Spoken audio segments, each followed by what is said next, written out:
با عرض سلام و درودی به پایان در خدمت عزیزان هستیم در بخش یکی از آموزش‌های قسمت سخت افزاری با نام ریله زمانی بسیار جانبه. خب ما یک ریله زمان در اینجا داریم که فرمای فایندر است و داخلش هم این همون نه بحثی ریله زمان تغییر در وصل نه تغییر در قد و یک چند گیم تغییرات یک چند عملایی که با استفاده از یک ریله زمان ما انجام میتیم داخل همین گیم مدول جایگیر شدگی است. خب یعنی این نامش هم برای همین گذاشتگی هستن مولتی فونکشن تایم ریله، یعنی ریله زمانی بسیار جانبه، یعنی بسیار عمله بگیم. خب ببینیم که در اینجا این چی تنظیمات دارد و چی تیغا دارد. سر اول اگر بخشی سیمکشی ببینید ما در اینجا داریم یک ای دو این منبع است و یک بی یک این سیگنال. این نمیفهمونم چی معنی دارد. این یک قسمت زیادی که در اینجا هست، چیزی علاوه‌ای در اینجا هست و پایانش هم مثل همون ریله زمانی عادی ما یک تیغه 15 داریم که این کام مشترک است با 16 تیغه بسته و با 18 هم تیغه باز است. خب قسمت بالا را ببینید یک ای دو و بی یک هست، همون قسمتی که سیگنال اعمال میشد. قسمت پایین هم همون تیغه‌ای که گفتیم 15 این کام است و 18 تیغه باز و 16 تیغه بسته. خب در بحث تنظیمات هم قسمت بالا را ببینید ما یک تنظیمات زمانی داریم. در این قسمت زمان ما تنظیم میکنیم، یعنی از اینجا که خوب بینید، یعنی ما اگر روی بگیم از 2 سر میشود 2 ثانیه 20 ثانیه باز 2 دقیقه 20 دقیقه 2 ساعت و حدودی 24 ساعت داریم. خب یعنی این قسمت چی من، یعنی 2 ثانیه اینجا هست، یعنی ما از اینجا اگر زمان 2 ثانیه گذاشتیم نه این پایینی که هست، یعنی درجه بندی که در این پایین است این همین 2 ثانیه رو تقسیم بندی کرده است، یعنی هر قیمتی که ما در اینجا گذاریم این تقسیم بندیش است. یعنی فرض کنیم این 2 ثانیه باشد، اگر این ما قیمت ماکسیمالی گذاریم روی 20 گذاریم این 2 ثانیه است. اگر روی 10 گذاریم این 1 ثانیه است. روی 5 گذاریم این نیم ثانیه، یعنی نیم ثانیه است. خیلی روی 1 گذاریم این لحظه بگیم خیلی هم پسته. اگر روی 20 ثانیه گذاریم این الکی همون درجه بندی برای 20 ثانیگی است. اگر ما اینو کاملا اینجا گذاریم این میشه 20 ثانیه. اگر 5 گذاریم روی 10 گذاریم میشه 10 ثانیه. اگر 5 گذاریم 5 ثانیه. همین خیلی هم برای بگیم 2 دقیقه اینجا، یعنی اگر 2 دقیقه گذاریم 2 دقیقه گذاریم همین کاملا روی 2 دقیقه را افاده میکنند. قسمت پایین هم همون فونکسیون، همون گیم تابعیت همون مولتی فونکشنی که نام داشت در این قسمت است که ما از ای سر میشد. اینجا بینیم بهترش، یعنی ای داریم، ما دی ای داریم، اس دبلیو داریم، بی ای داریم، سی ای و دی ای داریم. اینو چی معنی دارن؟ خب بحثی اول میریم قسمت همین تنظیمات همین را میبینیم و اینا میبینیم که با کدام شکل هستن.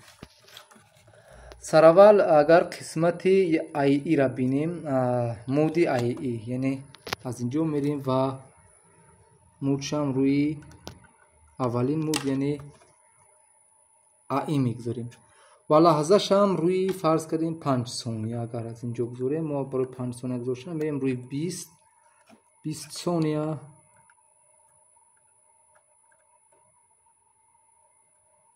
یعنی این 20 ثانیه بود و این هم روی 0.5 ثانیه، یعنی 5 ثانیه این قسمت. خب میگه اگر شما در مودی اول باشید این ریله ما مثل ریله تاخیر در وصل کار میکنه، یعنی 25 ثانیه ای که ما گذاشتیم 5 ثانیه میشمارد و بعدا هم تیغه شبیم که تیغه باز است. تیغه بازه یعنی بازش به نظر بیاد، یعنی رقم 15 به 18 را تیغه باز بسته میکند. خب میریم میبینیم، یعنی این ما یک چراغچه وصل کرده هستیم که اینجا اومد، یک فاز از اینجا اومد، منبعش هم 220 نیاز دارد. یک چیز دیگر باید قطع کنیم در اینجا، یک چیز مهمی که اینجا هست ببینید میگه که از 12 تا 240 ولت تغییر یابنده و دائمی شما میتونید بین این ممکنه. منبعی که در اینجا هست фарқ нест аз 12 то 240 волта ҳам тағйир ёбанд. дар дуюми ҳар чӣ ки хостед метавонед таъмин кунед. خب ما میریم ҳозир гуфтем мудди тағйир релаи тағйир дар васл аст. яъне ма манбаро ҳозир агар инҷо васл кунем бинем ки 5 сония мешумурдан оғоз кард. яъне бинед ва тағйир дар васли мо анҷом шуд. خب اگر دویوم بینیم دویومش میگه که شما اگر دیمونید این ریلی که ما داشتیم میاد و 5 ثانیه که ما گفتیم 5 ثانیه میشمارد و قطع میشد. یعنی مثل تخریب دقت نه و فقط یعنی 5 ثانیه را میشماره. اگر روی دیمونیم میبیاد 5 ثانیه میشمارد. یعنی با وصل کردن منبع علاقه این 5 ثانیه شمردن سر میکند و بعد از 5 ثانیه یعنی بینید از من منبع وصل کردم این روشن شد 5 ثانیه میشمارد و قطع میشد. دیگر برای با اثر نو شمردن ما نیاز است که منبع را قطع و وصل کنیم. بینید بود 5 ثانیه شمرد و قطع شد. خب اگر مودی میگه که شما اگر روی مودی SW گذارید یعنی همون SW این تیک همونجا بود روی SW گذارید میگه که من همون ثانیه هم چند ثانیه من 5 ثانیه گذاشتم 5 ثانیه من وصل میشم 5 ثانیه خاموش 5 ثانیه وصل 5 ثانیه خاموش مثل همون ریله های پولسی. حاضر ما اگر روی مودی SW گذاریم میبینیم که چگونه این 5 ثانیه وصل رو قطع میشه. 5 ثانیه وصل 5 ثانیه قطع. وقت اگر کمتر کنیم شما مشاهدهش میکنید.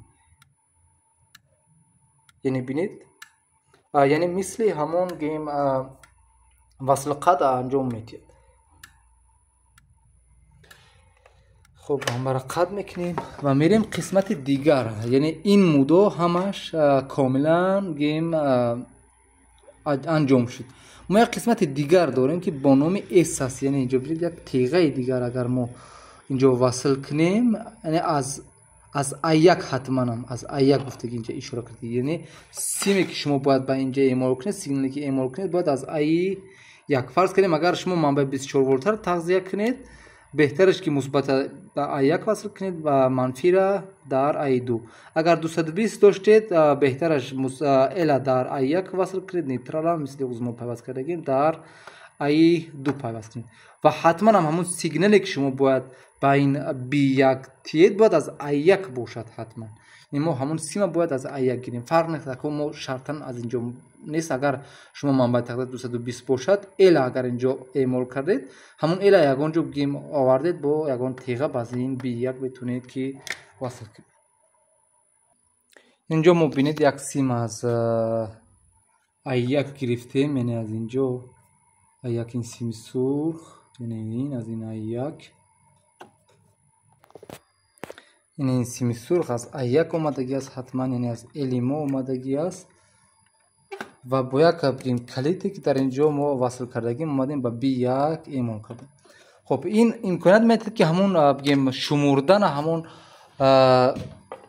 تنظیماتی که ما در ریله زمان انجام داده بودیم از پس از وصل کردن همین تیغه علاقه آغاز شد. فرض کنیم ببینید ما از اینجا تا این تیغه را وصل نکنیم این وقت شمردن آغاز نمیکند. یعنی از این یعنی دیگر این تابع همین تیغه که اینجا بود تابع همین میشد. خب ببینید خب یعنی این با کدوم نموده است. اگر ما بریم مودی اگر بی ای باشیم ای چی میگه؟ شما زمانی که مودی بی ای را استفاده کنید میگه نبینید منبع این او بود این منبع ما وصل است و در مودی بی ای زمانی که اس وصل میشد علاقه اس 1 میشد اس همین سیگنالی که از بی با بی 1 اعمال شدگی بود. زمانی که اس وصل میشد در مودی بی ای تیغه شما هم همزمان با همون وصل میشد. فقط زمانی که اس شما همین بی 1 شما بود سیگنالی که از اس 1 بود قرچوب که این وصل کردن بگیم این شمردن آغاز میکند و همون قدر زمان پس بعد میگیرد تیغه شما را قطع میکند. یعنی مثل ریلی کاملا مثل ریلی تاخیر در قطع بود. یعنی اینجا بسیارتر ما ریلی تاخیر در وصل داشتیم اینجا ریلی تاخیر در قطع داریم بسیارتر. ببینید و اگر مودی سی باشد میگد که شما زمانی که منبع را وصل کردیم این به منبع یگان رابطه ندارد. بینید این قسمتی اینجاش اما با اس تو بی است. زمانی که ما اس وصل کردیم در مودی سی وقت شمردن ریله تاخیر در وصل برین وقت شمردن اینی هم ریله تاخیر در وصل هم ریله تاخیر در قطع مثل یعنی شمردن وقت آغاز میکند از همون لحظه فرض کنید 5 ثانیه را آغاز میکند میشمارد و چه وصل تیغه را وصل میکند و تیغه را وصل میکند تا زمانی که ما اگر اس قطع کردیم یعنی این سیگنال قطع شد بگشته وقت شمردن میگیرد و تا زمانی هم وقت تعیین کردگی ما تیغش بسته میشد و بعدا هم قطع میشد. کاملا مثل ریله تاخیر در وصل و تاخیر در قطع یعنی هم وصل هم قطع. اگر مود دی ای باشد با همزمان وصل شدن اس این وصل میشد و فرض کردیم همون بگیم 5 ثانیه این وصل میشد کاملا مثل همون دی ای که ما داشتیم هم 5 ثانیه اگر باشه 5 ثانیه وصل میشه و بعدا هم خودش قطع میکند. این بود یکی از ریله های همون زمان بسیار جانبی که ما داریم در صنعت اونم وسیع استفاده میکنیم. فقط شما جایهایی که اینا استفاده میکنید و وظیفه‌ای که اینا استفاده میکنید باید به شما مثال معین باشد و شما باید معین میکنید که در کدام مود ما از همین ریله زمان استفاده کنیم. فرض کنیم شما میخواهید که یگان موتور چپگرد راستگرد با یگان زمان استفاده کنید. شما میتونید از مودی SW استفاده کنید یعنی فرض کنیم 5 ثانیه چپگرد 5 ثانیه راستگرد. خب اینجا هم باز فرض کردیم شما میخواهید که از ریله تاخیر در وصل استفاده کنید از این مود استفاده میکنید. اگر ریله تاخیر در قطع خواهید استفاده کردن از مودی بگیم این مودو استفاده میکنید. یعنی خیلی هم جایهای مختلف استفاده برای دارد. فقط شما هم نیاز است که همون وظیفه شب بدونید که با کدام مثال تاخیر همون شمردن زمان با کدام مقصد اجرا می شود و بیاید شما همین موداش تنظیم کنید و همون گیم استفاده برید.